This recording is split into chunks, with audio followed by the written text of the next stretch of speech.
All right.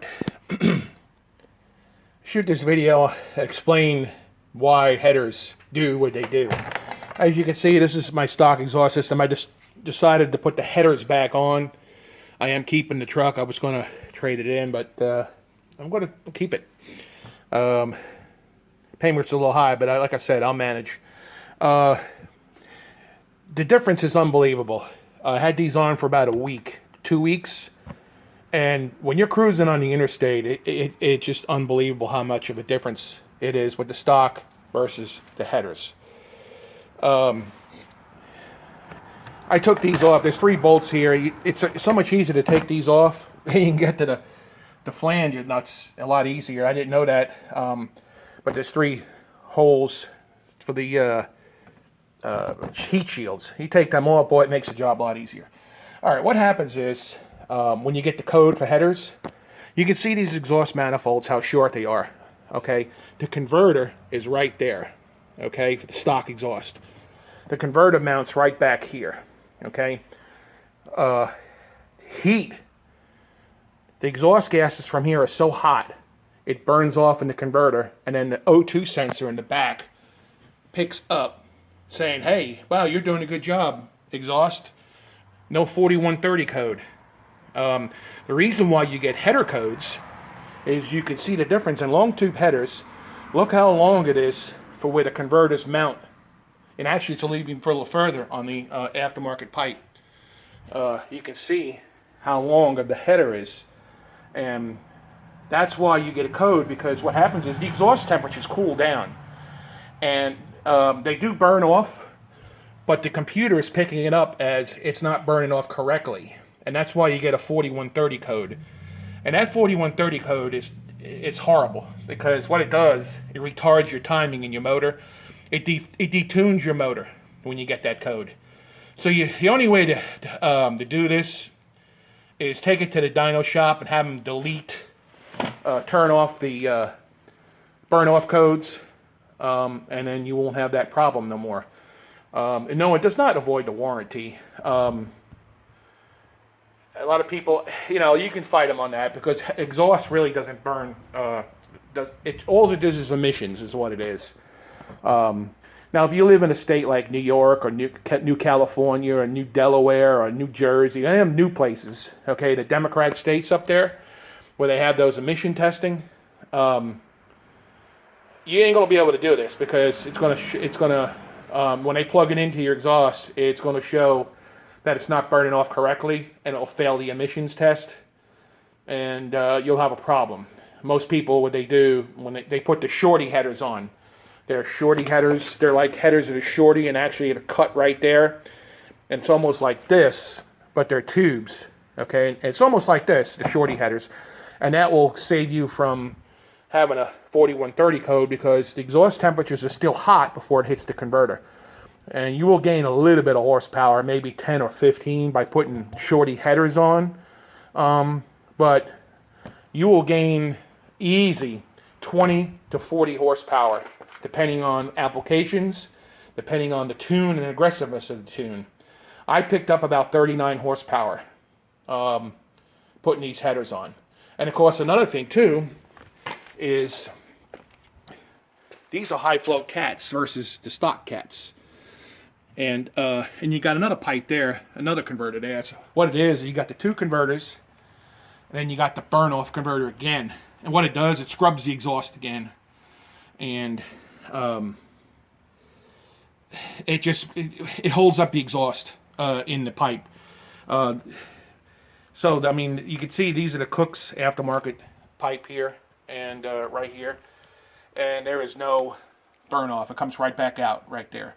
It's 2 catalytic converters, and they are the high flow cats. They flow triple the amount of CFM that those do. What it does is the stock converters are designed to hold the exhaust for a split second to burn it off, scrub it. Where this will just flow it through, burn it off, but it won't hold it. It just burns it off, okay? Where that holds it for about a second. And it causes a lot of back pressure. And again, you got that converter too, and that also does hold it for a split second. And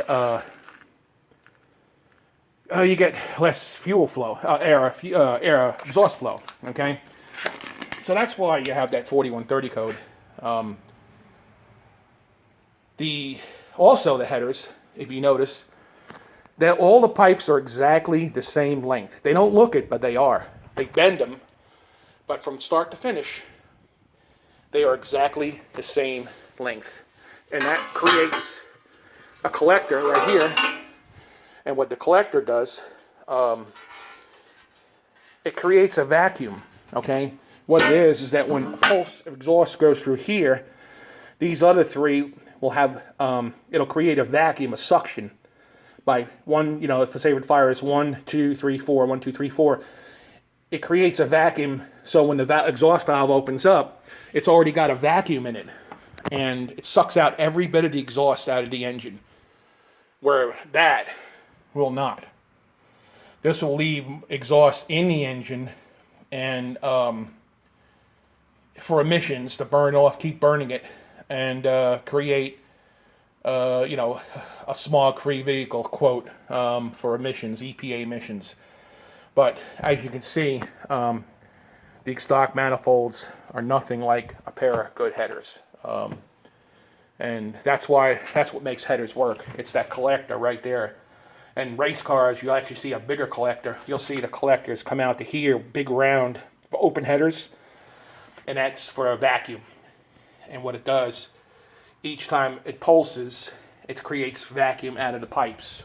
And that's how the headers work. And you do get a significant amount of horsepower for something that you bolt on. But like I said, you have to go through the aggravation of getting it tuned to the dyno shop. And it's not expensive. It's about $250 to $300. You got a guy that knows what he's doing. You ask around, you call Summit Racing. They'll be able to hook you up with a dyno in your area. You're going to spend $350 for a handheld tuner. It's garbage. Now, if you're going to keep the car completely stock and you just want a little performance out of the stock system, the handheld tuner is fine.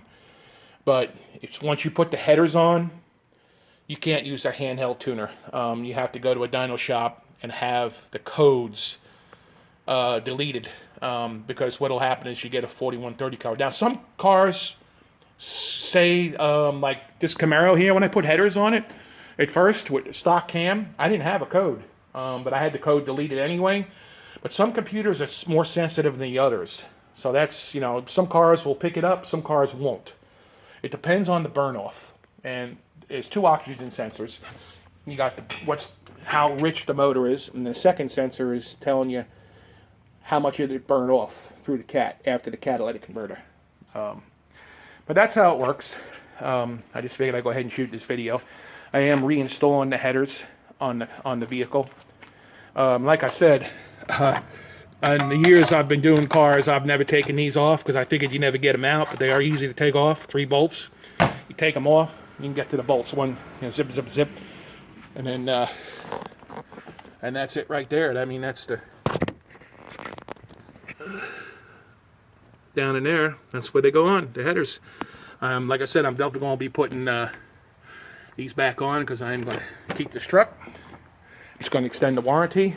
Believe it or not, for extended warranty on vehicles, don't go through the dealership. Go to kellybluebook.com. They have an extended warranty program. And for like $59 a month, they will extend the warranty, cut bumper to bumper, and for 6 years. And total cost is like $2,200. That's not bad. But that covers the, you know, the modules, ECM, you know, transmission if something should go wrong, 4-wheel drive, any of that expensive stuff. But as far as this is concerned, this is why headers do what they say they're going to do. And hope you enjoyed the video. Thanks for watching.